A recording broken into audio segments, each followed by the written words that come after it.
혹시 악몽을 자주 꾸시는 분이 계신가요? 악몽을 꾸신다면 최근 새로 장만한 물건 등을 의심해 보시면 좋을 것 같습니다.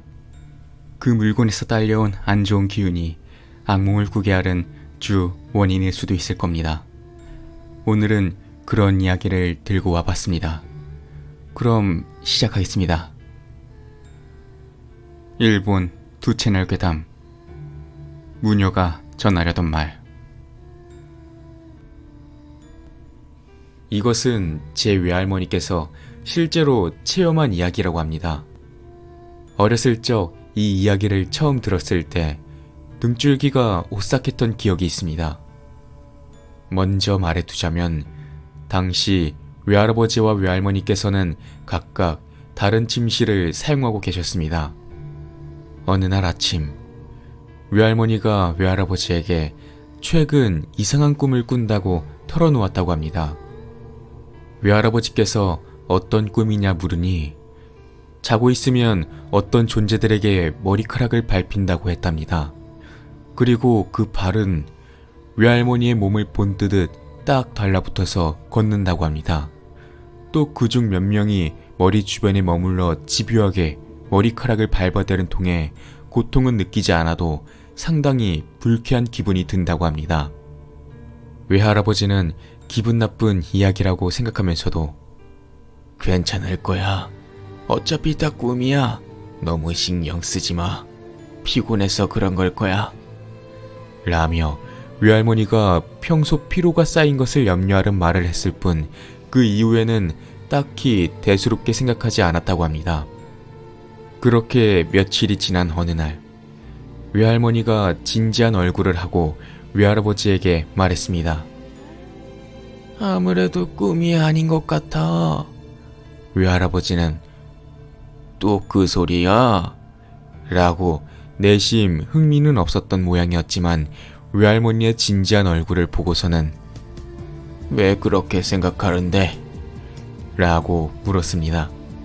그러자 외할머니가 이야기를 털어놓았다고 합니다. 요전에 말했던 얘기에 그 다음이 있어.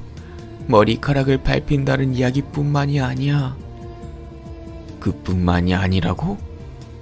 사실 머리카락을 밟힌 뒤면 반드시 벽장문이 열려 쓱 하고. 벽장? 그러고 나면 위에서 내려와 털썩하고. 내려와? 내려온다니 뭐가? 무녀님이 내려오셔. 외할아버지는 이 말을 들은 순간 깜짝 놀라서 입을 다물어 버렸다고 합니다. 무녀님이 내려온다는 이야기는 아무리 봐도 꿈이라고 밖에는 생각되지 않았기 때문입니다. 그런데도 그것을 꿈이 아닌 것 같다고 진지하게 말하는 외할머니를 보고 바로 걱정스러운 마음이 들었다고 합니다. 노이로제라도 걸린 게 아닌가 하고 진심으로 생각했다고 합니다. 그런 외할아버지의 생각을 눈치챈 것인지 외할머니는 나 멀쩡해. 현실인지 아닌지 확실히 확인해 봤으니까. 라고 말했습니다. 외할머니의 이야기에 따르면 벽장문이 열리면 위에서 무녀님이 내려온다고 하는데 긴 흙발을 늘어뜨려 위아래로 격렬하게 흔든다고 합니다. 워낙에 격렬하게 흔드는 통에 조용한 방 안에는 흔들흔들하고 머리카락이 흔들리는 소리가 기분 나쁘게 울려 퍼졌고 얼굴을 보려고 해도 대량의 긴 머리카락과 격렬한 움직임, 물론 어두웠던 탓도 있어 남녀 구분조차 할 수 없을 정도였다고 합니다. 그저 무녀가 입는 흰색과 빨간색 하카마 차림을 하고 있어서 여자겠지라고 생각했을 뿐이라고 합니다. 처음에는 꿈이라고 생각했던 외할머니도 며칠을 같은 광경을 보는 것에 의문을 가지게 되어 어떤 행동을 하게 됩니다. 무녀님이 내려오른 벽장 문을 꽉 닫아놓고 그 사이에 종이 조각을 한 장 끼워 놓습니다. 자기가 자고 있는 틈에 누군가가 벽장 문을 여닫으면 이 종이 조각은 당연히 바닥에 떨어질 것입니다. 그리고 또 하나, 이 꿈에 대해 마을의 다른 친구에게 이야기한 적이 있는데 속는 셈 치고 가지고 있어. 라는 말과 함께 받은 부적을 베갯머리에 두고 자기로 했습니다. 그리고 잠에 빠져들 무렵 외할머니는 기분 나쁜 소리에 눈을 뜨게 됩니다. 흔들 흔들. 아, 역시 또 나타났군. 라고 생각하며 벽장 쪽을 보니 그곳에는 무녀님이 내려와 있었고 평소와 같이 머리카락을 마구 흩뜨리고 있는 것이었습니다. 무슨 짓을 당한 것은 아니었지만 이전과 다르게 그 순간부터 갑자기 공포를 느낀 외할머니는 두 손을 모아 필사적으로 잘못을 빌었다고 합니다.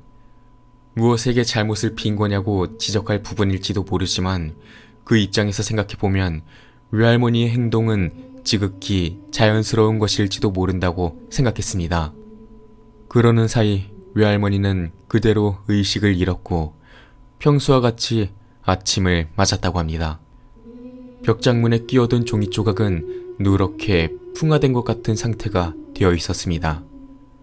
여닫은 흔적은 없었지만 마치 한참 오래된 종이 같은 상태였던 모양으로 이쪽이 훨씬 기분 나빴어 라고 말하며 외할아버지에게 보여줬다고 합니다. 그리고 외할머니가 가장 기분 나쁘다고 이야기한 것은 부적의 효과였습니다. 부적을 베갯머리에 놓고 잤던 그때 몸 주변을 돌아다니던 발의 꿈을 꾸지 않았다고 합니다.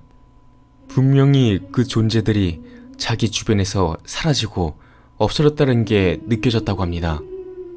그것은 일종의 영적인 무엇인가로 그 무언가에게 친구에게 받은 부적이 들었다는 것입니다. 지나친 생각이라고 받아들일 수도 있습니다만 그때의 외할머니 나름대로 필사적으로 생각해내신 방법이라고 합니다.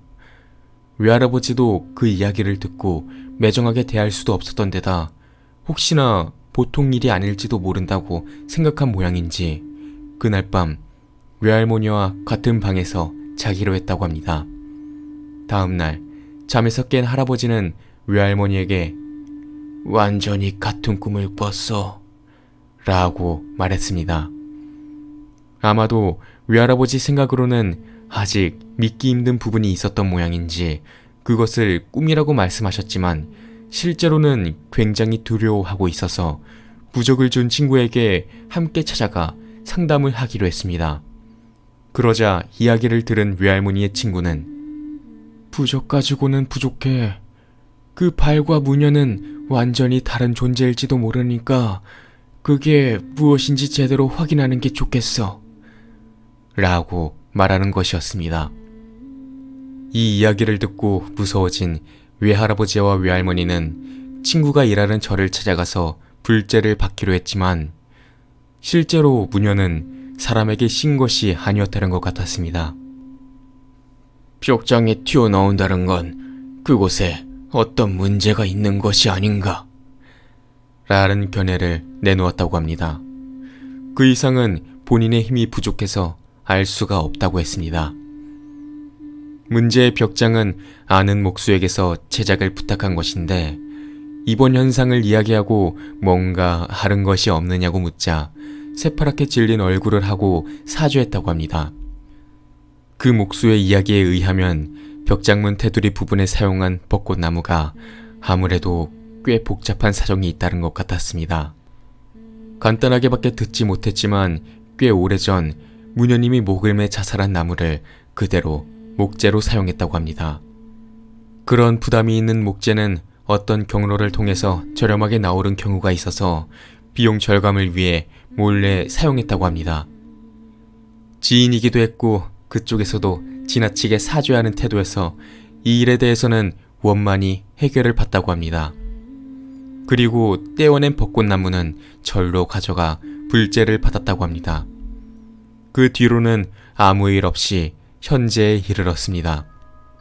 다만 무녀님과 발이 대체 어떤 관계였는지는 결국 아무것도 모른 채로 끝난 모양이었고 무녀님이 뭘 전하고 싶었는지도 알 수가 없었습니다. 여러모로 마음에 걸렸던 외할머니나 외할아버지는 마을에서 자살한 무녀에 대해서 아는 사람이나 얘기가 없나 알아보기도 하고 불제를 해준 절에 방문해서 자세히 얘기를 물어보았는데 절에서 들을 수 있었던 말은 저희도 무녀분이 자살한 이유에 대해서는 구체적으로 알지 못합니다.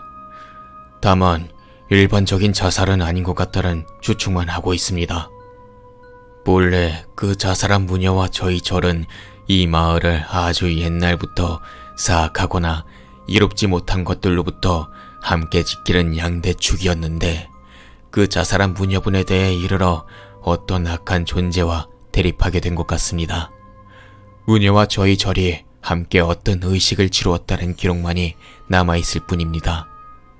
대립했다는 악한 존재는 제대로 된 본체도 아니었다고 하고 극히 일부분의 신체만이 나쁜 영향을 주변에 주었다는 것 같은데 대립했던 결과는 무녀분이 자살한 결과만이 남았을 뿐입니다. 그 의식에 참여했던 당시 주지 스님도 거동이 불편할 정도로 크게 몸을 상하기도 했습니다. 남아있는 가장 구체적인 기록은 아주 먼 옛날에 이 마을 부근에 어떤 악한 존재의 사지를 잘라서 각각 다른 장소에 봉인했다는 글 하나만 짧게 남아있습니다. 시간이 지남에 따라 관련 기록이나 방법 등은 모두 소실된 상태라 저희도 더 이상은 알 수가 없습니다. 지금에 이르러서는 무녀분이 자살할 때 마땅한 후계가 없었기 때문에 마을 대대로 이어지던 무녀는 이제 완전히 명맥이 끊긴 상태라고 합니다.